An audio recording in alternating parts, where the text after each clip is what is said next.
श्री शिवाय नमस्तुभ्यम। 19 फरवरी 2026 दिन है गुरुवार और सबसे श्रेष्ठ फुलेरा दूज का दिन है। आइए जानते हैं इस दिन आप अपने घर पर रहकर पुत्र विवाह, नौकरी, रोग, कर्ज और दुख दारिद्रता की मुक्ति के लिए कौन कौन से उपाय कर सकते हैं। सबसे पहले तो ज्योतिष आधार पर मैं आपको एक जानकारी दूं कि यह अबूझ मुहूर्त है। गृह प्रवेश हो, भूमि पूजा हो या आप अपने बच्चे का मुंडन कराना चाहते हैं या कुछ नया भूमि, भवन, वाहन या विवाह, सगाई इत्यादि रोका करवाना चाहते हैं तो साल का सबसे बड़ा दिन है। एक तो देवगुरु बृहस्पति का दिन है और फुलेरा दूज अबूझ मुहूर्त है, तो दिन बार भी बहुत अच्छा है और सर्वश्रेष्ठ पूर्वा भाद्रपद नक्षत्र बनने जा रहा है जो कि दुर्लभ और चमत्कारी है। शास्त्रों में, ज्योतिष में मैंने पढ़ा था इसी दिन जो है सर्वश्रेष्ठ रूप में इसी दिन से ब्रजधाम में और समस्त जो ब्रज मंडल है वहां होली खेलना इसी दिन से आरंभ कर देते हैं। साथ ही शास्त्रों में ऐसा भी वर्णन है कि भगवान श्री कृष्ण और राधा रानी ने प्रथम बार इसी दिन से जो है होली खेलना प्रारंभ किया था और गुरुदेव बताते हैं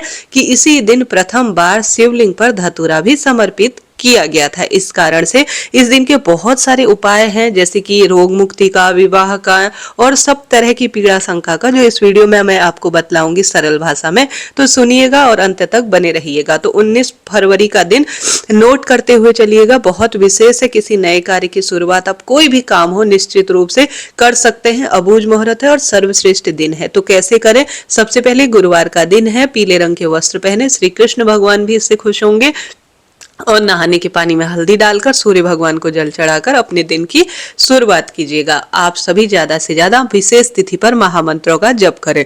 फुलेरा दूज पर भगवान श्री कृष्ण के जो है श्रेष्ठ यौवन स्वरूप अर्थात पूर्व रूप में, जो श्रेष्ठ रूप में राधा रानी के साथ विराजमान होते हैं ना होली खेलते हुए, उस स्वरूप का पूजन होता है, ऐसा शास्त्र वर्णन कहता है। तो इस दिन आप श्री कृष्ण भगवान को अबीर गुलाल समर्पित करें। फूलों वाली होली का आयोजन अपने घर, मंदिर, प्रांगण में करवा सकते हैं। दीप प्रज्वलित कर राधा रानी और भगवान श्री कृष्ण को सुंदर रूप में पूजित करें। इसके साथ ही गुरु जी द्वारा कुछ बताए गए उपाय हैं, वह सुनिएगा। सबसे पहले सरल तरीके से आप सभी इस बात का ध्यान रखें बहुत विशेष रूप में कि धतूरा शिवलिंग पर आप चढ़ाएंगे किसी भी स्वरूप में, तो धतूरा खाना कभी नहीं होता है, धतूरा जहरीला माना जाता है। तो चीजों को नोट करिए। देखिए, बताएंगे तो सब आपको करने के लिए, परंतु इन बातों को आपको अपने मन मस्तिष्क में सोचना है। आप उपाय करेंगे तो धतूरा ग्रहण किसी भी रूप में आप ना करें। सबसे पहला और सबसे सरल उपाय जो गुरुजी बताते हैं, जैसे कि किसी भी व्यक्ति के शरीर में कोई भी बीमारी है, जैसे खाज खुजली चलती है या शरीर और तेजस्व में वृद्धि नहीं है, जैसे फेस इत्यादि पर, या कहीं भी शरीर के खाज खुजली या दाग धब्बे हैं या किसी भी स्वरूप में आप परेशान हैं, तो एक जल का लोटा लीजिए। ठीक है, आप तांबे का, स्टील का, कैसा भी जल का लोटा ले सकते हैं, उसमें डाल दीजिए चंदन। ठीक है, चंदन आप सभी को डालना है, पीला लाल चंदन कोई सा भी हो सकता है, और जल के लोटे में आपको डालना है धतूरा।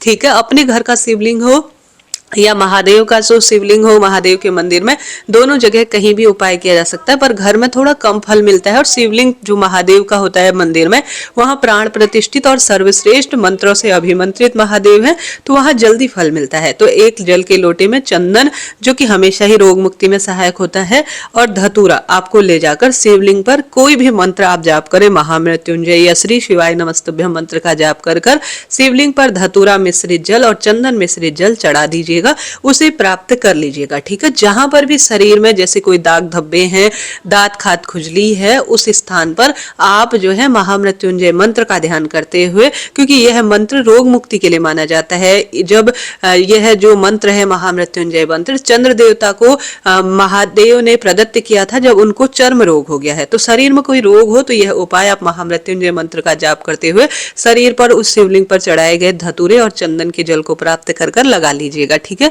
पहला उपाय यह है। कोई प्रश्न हो आप पूछें, आपका अपना चैनल है, वीडियो को लाइक करें, शेयर करें, सब्सक्राइब करें और कलयुग में भगवान का नाम सुमिरन ज्यादा से ज्यादा करते हुए कमेंट्स बॉक्स में लिख दीजिएगा। बढ़ते हैं दूसरे उपाय की तरफ। दूसरा उपाय बहुत उत्कृष्ट है और बहुत ही लाभदायक है।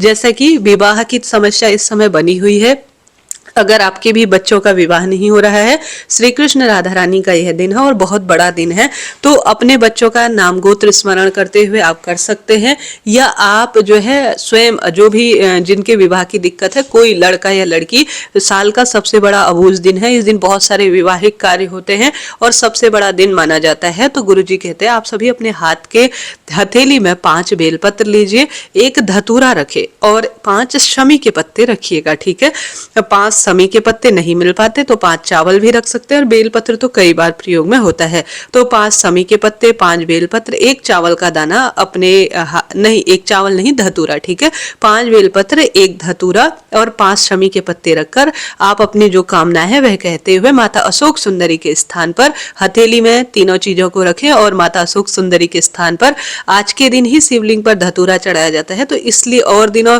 माँ अशोक सुंदरी के स्थान पर धतूरा नहीं चढ़ाया जाता। आज का ही दिन विशेष है, इसलिए 5 शमी का पत्ता, 1 धतूरा, 5 बेलपत्र माँ अशोक सुंदरी के स्थान पर अपने विवाह की कामना को लेकर आप समर्पित कर दीजिएगा। तो यह दूसरा उपाय भी बहुत लाभदायक है, ठीक है। तीसरा उपाय आपको बताती हूँ, केले वृक्ष का पूजन। गुरुवार का दिन है, केले वृक्ष की जड़ में सभी को पुत्र की कामना हो, नौकरी के लिए, आरोग्यता के लिए अर्थात रोग मुक्ति के लिए, कर्ज मुक्ति, धन प्राप्ति और सांसारिक जितनी भी पीड़ा कष्ट है उन सभी के लिए आप सभी को जो केले वृक्ष है उसकी जड़ में कच्चा दूध, हल्दी समर्पित करनी चाहिए। देखिए, गुरु ग्रह मजबूत होता है तो संतान सौभाग्य स्वतः ही मिल जाता है, और फुलेरा दूज तो बृहस्पति देव गुरु को जो समर्पित सबसे श्रेष्ठ दिन इस बार हो गया है। तो केले वृक्ष की जड़ में आप कच्चा दूध, हल्दी समर्पित करें, और केले वृक्ष की 5 या 7 परिक्रमा, पीला कच्चा सूत लेकर परिक्रमा लगाएं, और 1 चुटकी हल्दी डालकर दीपक प्रज्वलित कर केले वृक्ष की जड़ में गुड़ और चने का भोग जरूर से लगाइएगा, ठीक है। इस 3 उपाय को एक साथ भी कर सकते हैं या 1-2 उपाय भी किए जा सकते हैं। तो इस तरह से यह उपाय आपको करना है। इसके साथ ही जो आपकी बीमारी है या कोई अन्य मनोकामना है, जैसे पुत्र विवाह, कोई भी मनोकामना के लिए घर के मंदिर में या महादेव के मंदिर में गुरुजी बताते हैं, पहली बार धतूरा शिवलिंग पर फुलेरा दूज के दिन ही चढ़ाया गया था। तो 1 धतूरा लेकर हल्दी में अच्छी तरह से उसे डुबाकर आप सभी को सबसे श्रेष्ठ रूप में इस दिन शिवलिंग पर चढ़ाना है, ठीक है। धतूरे में आप हल्दी लगाएं और सिर्फ इस जो सर्वश्रेष्ठ फुलेरा दूज है इस दिन आपको शिवलिंग पर इसे चढ़ाना चाहिए। यह भी उपाय कर सकते हैं।